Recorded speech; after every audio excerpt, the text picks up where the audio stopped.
একটি নতুন তথ্য আপনাদের দিচ্ছি। শ্রীরামকৃষ্ণের কাছে, শ্রীরামকৃষ্ণের সম্পর্কে রবীন্দ্রনাথ তখন তো মধ্য গগনে আছেন, তার কাছে একটি লেখা চেয়েছিলেন। আমাদের এই শতবার্ষিক সমিতি, শ্রীরামকৃষ্ণ শতবার্ষিক সমিতি, সেদিন আমরা শুনেছি যারা এই কথা প্রত্যক্ষভাবে জানতেন তাদের কাছ থেকেই জেনেছি রবীন্দ্রনাথ নাকি একটু উপেক্ষার সঙ্গে বলেছিলেন, রবীন্দ্রনাথকে আমি খুব ভালোবাসি, তার গান আমার খুব প্রিয়, তার লেখা আমার খুব প্রিয়, খুব ভালোবাসি তাকে। কিন্তু তিনি সেদিন বলেছিলেন রামমোহনের শতবার্ষিকী হওয়ার পরে এখন একটা হুজুগ হয়ে গেছে শতবার্ষিকী উদযাপন করার জন্য। তো খুব উপেক্ষার সঙ্গে বলা।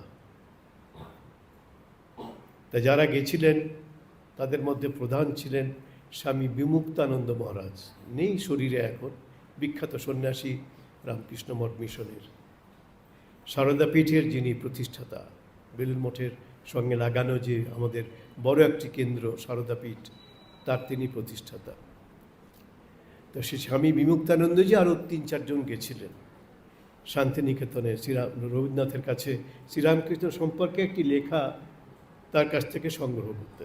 রবীন্দ্রনাথ উপেক্ষার সঙ্গে বলেছিলেন এই একটা হুজুগ হয়েছে এখন রামমোহনের শতবর্ষ উদযাপনের পরে, এখন সবাই শতবর্ষ উদযাপন, সবাই আর এর সঙ্গে রামকৃষ্ণকে তুলনা করবে নাকি? দেননি লেখা। তারা ফিরে আসছেন, বেলুড় মঠে ফিরে আসছে।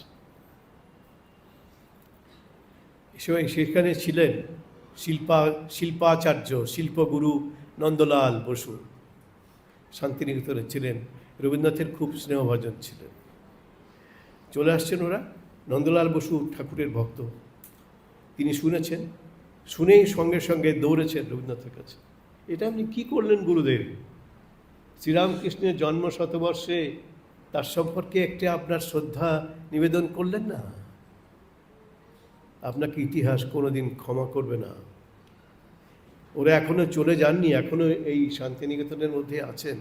তাড়াতাড়ি ওদেরকে ডেকে নিয়ে এসে একটি লেখা, আপনার তো কলমে সরস্বতী, একটি লেখা এক্ষুনি দিয়ে দিন, বলে ইতিহাস আপনাকে ক্ষমা করবে না, রবীন্দ্রনাথকে বলেছিলেন।